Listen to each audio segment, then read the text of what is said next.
You ready, Cooper? Alright guys, welcome back to another day in the Freedom and Company garage. Today we are working on our rear end, or the rear end of the bike.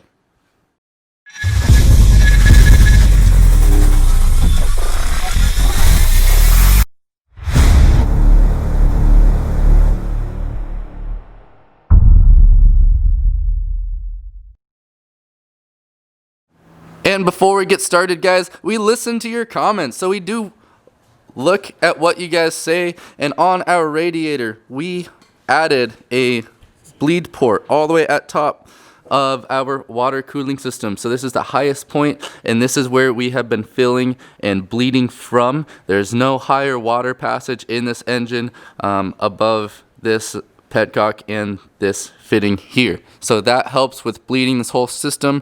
We haven't had any problems. We actually ran this bike for a full between half an hour, 45 minutes straight, and we were at a perfect temperature. The fans we wired up temporarily with some connectors, had those running. The bike never got over 170 degrees. So that is awesome news, and that shows that this thing is working great. We also added some bushings in between our radiator and our mount. You can see little rubber bushings in here. We did a setup kind of like this, which is a bushing with a little steel sleeve inside to hold that bolt there. Come on, camera focus. So that will help with the vibrations and keep that metal to metal contact away from each other, and it gives us a decent amount of little play still here. So we do listen to you guys, so we did those, and we did the water bleed up top. So moving forward, we're building everything super heavy duty with this thing.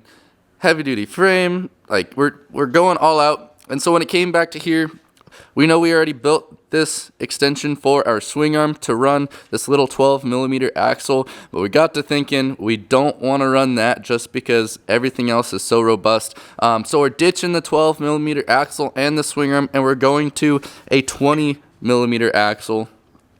We have another swing arm and some custom extensions that we're going to be running in there. That way they are adjustable and we can change things up if we want. So today we're going to be modifying our wheel to run custom bearings to run our bigger axle, and then figuring out our spacing for our rear sprocket there.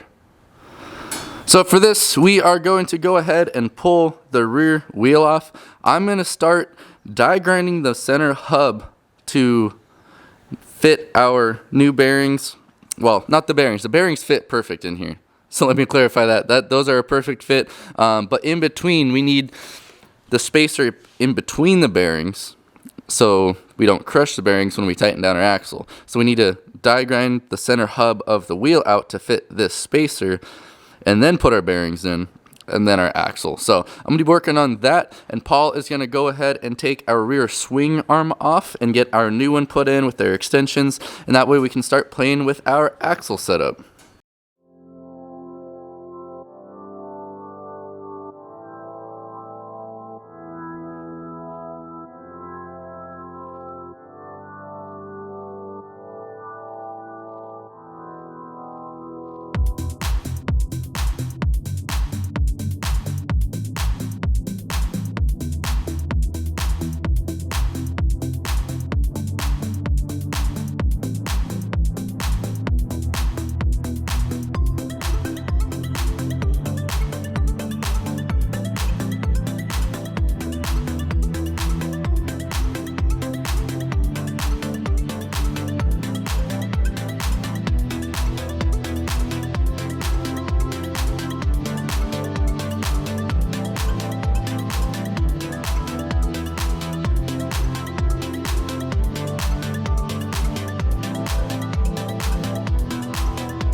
So, update for you guys, Paul has gotten the swing arm all together and it looks freaking awesome. So these look, not that the old one looked bad.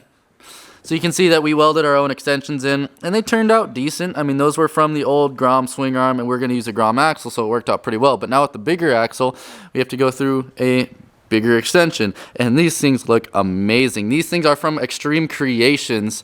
They're based in Australia, so huge shout out for them. They're not a sponsor or anything, but we just love their product. Like the fit and finish on these things are just amazing. 100% would buy again.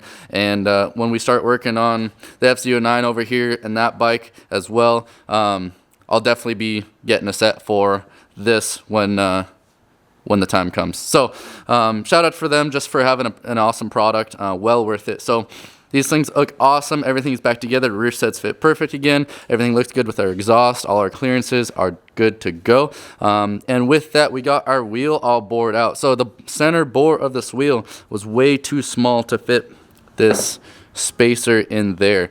So this is a spacer that goes in between the bearings. So we didn't touch the bearing seats one bit. We got the proper bearings for those, but we needed to bore that out to fit the center spacer between those. So it took some time, just sat there for a while with the die grinder, and now you can see that there's nice and clear in the middle there, and we've got plenty of room for that spacer. So next steps now, we've got the bearings in our parts bin. These are our custom bearings here. Lost one. And we got a couple extra because they were a little bit harder to find. A couple of these two here, we had a custom order. So takes a lot of planning to fit, to get the right bearings and all the right parts to fit what we're doing here.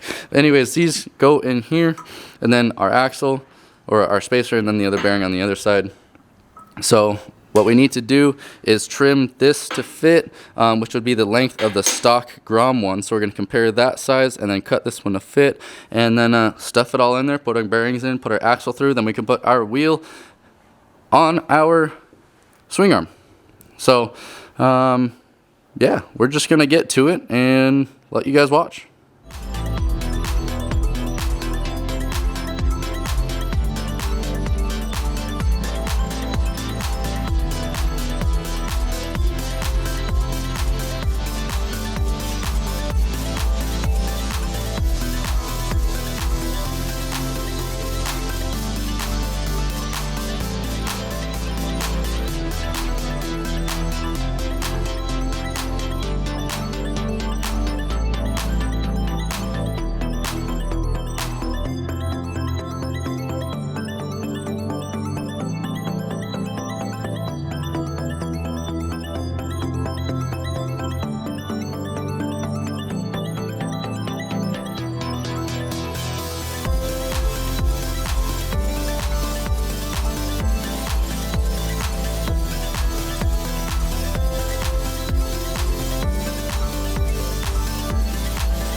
So guys, now we have our bearings fit to our wheel. We have that center spacer in the middle, and then bearings on the other side. So everything is looking really good so far. We've got the axle in the the swing arm extensions, and everything spins really nice. So we know that we got the right size bearings. Everything, all the clearances are perfect on there.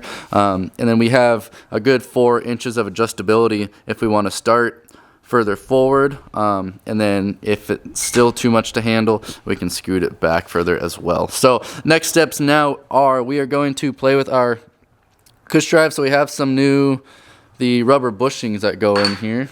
Where'd those go? They're the old ones. Brought the new ones over here somewhere.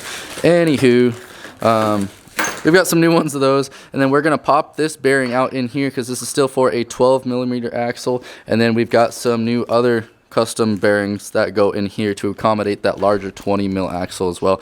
And then the one thing we have to do is that there is this little spacer in between the bearings to take up that slack. So let's see if we can get doesn't want to come out here. But we have to make a new one of these out of the larger sleeve material. There we go. So we have to make an adapter or a spacer this diameter with the new stuff and put that in between. So we're gonna start messing with that and show you guys how it looks all done.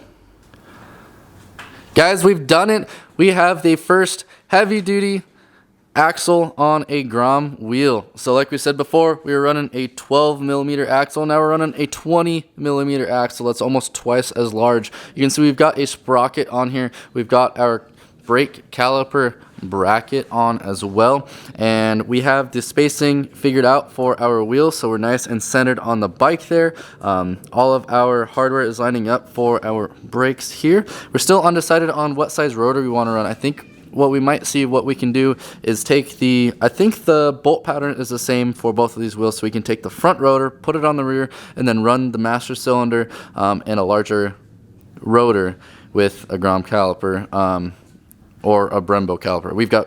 We haven't figured that out yet. We want to get this lined up first, but everything is looking awesome. We got a spacer made for in between our cush drive hub and the wheel hub there, and that turned out awesome. We've got the axle torqued down, so we know that those spacers are working because we don't have any resistance at all, which is awesome. It took us a couple tries. It took a lot of die grinding on the inside of the hub. It took a couple tries to get the spacer width correct.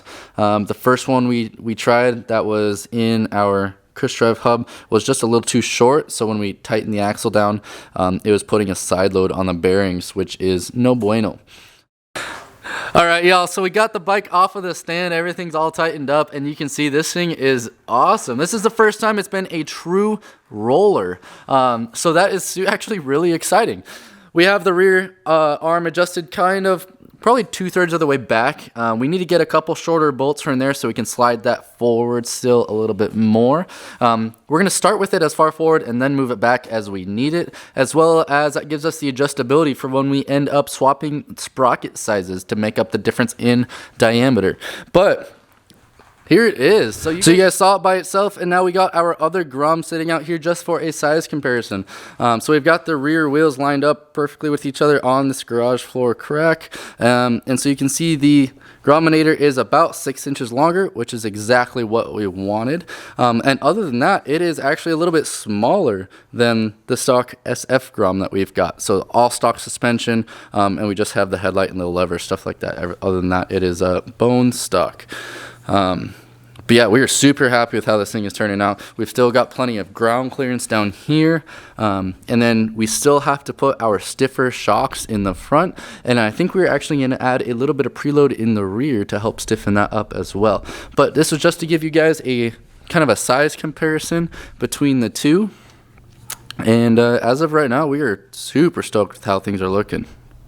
This is where we are going to end today's video. We got a ton done with our swing arm, got our wheel modified to fit our huge beefy 20mm axle on a Grom wheel. Nothing like that has ever been done to my knowledge. Everything has just been that little 12mm axle. So as far as I know, we are the first to do this. I couldn't find any bearing numbers, anything online. So if you guys want to know how to do that, we can definitely give you some part numbers for everything that we've used. The wheel is perfectly centered on the bike in the back here. It rotates perfectly. So our next steps in the next video, we are going to try and get our rear sprocket spaced out this way to line up with our hub up front. And we need to get our rear brake setup completed. So we gotta find our a rotor size that we're going to run, as well as our caliper, and get that all connected, get some front controls on here, and hopefully by then we can test ride this thing. All right, so like always, guys, if you like what we're doing, if you want to see more of this, click the like button, subscribe to our channel, and just keep watching for future videos. We've got a lot of work going into this thing in the next week or so, so hopefully in the next 2 weeks we will be riding this thing around the neighborhoods and just tearing it up. We really are excited to get to ride this thing finally. So thank you guys for watching, and we'll see you guys later.